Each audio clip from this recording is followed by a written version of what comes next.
sugar-free diets. La la la la la la la. Dr. Rams diabetic rice తినండి. తెలంగాణలో నైరుతి ఋతుపవనాలు పూర్తి స్థాయిలో విస్తరించే రానున్న రోజుల్లో వెదర్ ఏ విధంగా ఉండే అవకాశం ఉందో దీని గురించి మనతో మాట్లాడడానికి ఐఎండీ సీనియర్ ఆఫీసర్ శ్రావణి గారు ఉన్నారు. వారితో మాట్లాడదాం. మేడం, రానున్న రోజుల్లో వెదర్ ఏ విధంగా ఉండబోతుంది? ఇప్పటికే పూర్తి స్థాయిలో తెలంగాణ మొత్తం కూడా విస్తరించాయి నైరుతి ఋతుపవనాలు. మనకి గత 5 సంవత్సరాల కంటే ఈ సంవత్సరం ఋతుపవనాలు అనేవి త్వరగా రావడం జరిగింది. దాదాపుగా మనకి 26, 27లోనే మనకి తెలంగాణకి చేరుకోవడం జరిగింది. 28, 29 కల్లా మరి పూర్తిగా విస్తరించడం అయితే జరిగింది.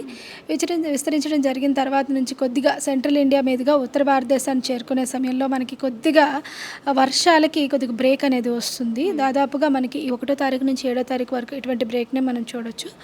ఈ వారం రోజుల్లో కూడా మనకి అడపదడప అంటే అక్కడక్కడ చిరుజల్లుల నుంచి ఒక మోస్తరు వర్షం మాత్రమే మొదలయ్యే అవకాశం ఉంది. ముఖ్యంగా దక్షిణ ఈశాన్య తెలంగాణ జిల్లాల్లో అక్కడక్కడ తేలికపాటి జల్లులు మాత్రం కురిసే అవకాశం అయితే కనిపిస్తుంది ఈ వారం రోజులు కూడా. అంతేకాకుండా మనకి మన ఋతుపవనాలు త్వరగా రావడం వల్ల కొద్దిగా ఋతుపవనాల కాలంలో మనకి గాలులు అనేది బలమైన గాలులు వీస్తూ ఉంటాయి. బలమైన గాలులు దీంతోపాటు తేమతో కూడిన గాలులు వీస్తూ ఉంటాయి. రాష్ట్రం మొత్తం మీదుగా ఈ 5 రోజులు కూడా ఈ తేలికపాటి వర్షంతో పాటుగా అక్కడక్కడ మనకి బలమైన గాలులు గంటకి 30 నుంచి 40 కిలోమీటర్ల వేగంతో వీచే అవకాశం కూడా ఉందన్నమాట. నిన్నటి నుంచి మళ్ళీ ఉక్కబోత వాతావరణం ఫీల్ అవుతున్నాం. ప్రస్తుతం ఉష్ణోగ్రతలు ఏ విధంగా నమోదవుతున్నాయి?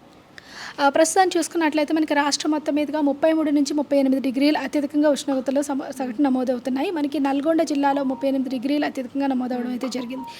అయితే సాధారణం కంటే 2 నుంచి 3 డిగ్రీలు తక్కువగానే నమోదవుతూ ఉన్నాయి. ఈ జూన్ 1 నుంచి దాదాపుగా వచ్చే 5, 6వ తారీఖు వరకు కూడా ఉష్ణోగ్రతలు సాధారణం కంటే 1 డిగ్రీ తక్కువగా నమోదయ్యే అవకాశం కనిపిస్తుంది.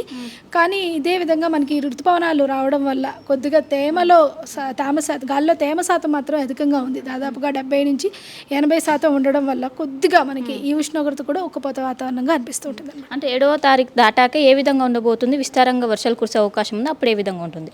7వ తారీఖు దాటిన తర్వాత కొద్దిగా వర్షపాత సూచనలు అయితే కనిపిస్తూ ఉన్నాయి. అలాగే మనకి కొద్దిగా ఆల్రెడీ మనకి ఒక ఉపరితల ఆవర్తంతో పాటుగా డిప్రెషన్ అనేది నార్త్ ఈస్ట్ దీంట్లోనే అంటే ఈశాన్య రాష్ట్రాల్లో తాకడం వల్ల కొద్దిగా వర్షపాత సూచనలు అనేవి తగ్గాయి. మరి ఒక అల్పపీడనం కానీ ఏదైనా ఏర్పడినట్లయితే జూన్ 2వ వారంలోని మరింతగా విస్తారంగా కురిసే అవకాశం అయితే కనిపిస్తుంది. అంటే ఇప్పటికీ కురిసిన వర్షాలతో ఇప్పటికే రైతులు కూడా సిద్ధమవుతున్నారు విత్తనాలు వేయడానికి కూడా. వాళ్ళకి ఎలాంటి సూచనలు జారీ చేశారు? ఎందుకంటే 7వ తారీఖు వరకు కూడా ఉష్ణోగ్రతలు క్రమంగా పెరిగే అవకాశం ఉంది. ఏం చెప్తారు? ప్రస్తుతానికైతే విత్తనాలు విత్తుకోవడం అనేది సరైన సమయం కాదు. దాదాపుగా 10, 11 దాటిన తర్వాత మనకి కొద్దిగా వర్షము 3 రోజులు కంటిన్యూస్గా మనకి తేమతో కూడిన వర్షపాతం నమోదైనప్పుడు దాదాపుగా 60 సెంటీమీటర్ లోతు వరకు తడిచినట్లుగా ఉన్నట్టుండి తేమ ఎక్కువగా ఉన్నప్పుడు మాత్రమే మనం విత్తనాలు విత్తుకోవడం వల్ల ఏంటంటే కంటిన్యూస్గా వర్షపాతం నమోదే అవకాశం ఉంటుంది. కాబట్టి అప్పుడు విత్తనానికి కరెక్ట్గా మనకి మొలకెత్తే అవకాశం ఉంటుంది. సో ఇదే అనువైన సమయం అయితే కాదు. కమింగ్ టు జిహెచ్ఎంసీలో ఉష్ణోగ్రతలు ఏ విధంగా ఉన్నాయి రానున్న 1 వీక్ వరకు? జిహెచ్ఎంసీ అంటే మనకి హైదరాబాద్, రంగారెడ్డి, మేడ్చల్, మల్కాజ్గిరి జిల్లాలో చూసుకున్నట్లయితే దాదాపుగా 33 నుంచి 35 డిగ్రీలు నమోదే అవకాశం ఉంది. వచ్చే 5 రోజులు కూడా ఇదే విధంగా ఉండే అవకాశం అయితే కనిపిస్తుంది. కాకపోతే అలాగే మనకి ఆర్ద్రత కూడా దాదాపుగా అంటే తేమ శాతం కూడా దాదాపుగా 68 నుంచి 77 వరకు కూడా ఉండే అవకాశం అయితే కనిపిస్తుంది. సో మొత్తం మీద ఇప్పటికే చూసుకున్నట్లయితే ఏదైతే రాష్ట్ర వ్యాప్తంగా నైరుతి ఋతుపవనం పూర్తి స్థాయిలో విస్తరించే ఈ నెల 7 వరకు ఉష్ణోగ్రతలు సాధారణ స్థాయిలో నమోదయ్యే అవకాశాలు ఉన్నట్లు ఒక వాతావరణ శాఖ అధికారులు అంచనా వేస్తుంది. దీని ప్రభావంతోనే మనం ఉక్కపోత వాతావరణం ఫీల్ అవుతున్నాం. 7వ తారీఖు అనంతరం రాష్ట్ర వ్యాప్తంగా విస్తారంగా వర్షాలు కురిసే అవకాశం ఉంది. అనంతరం విత్తనాలు వేయాలంటూ కూడా ఒకవైపు అధికారులు సూచిస్తున్నారు. కానీ ఈ సమయంలో వేయడం మాత్రం కరెక్ట్ కాదు.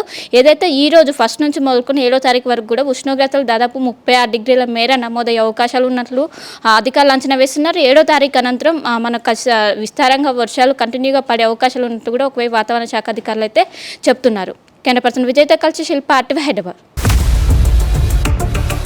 ఇండియా పాకిస్తాన్ తాజా అప్డేట్స్ కోసం డౌన్లోడ్ చేసుకోండి RTV లైవ్ యాప్.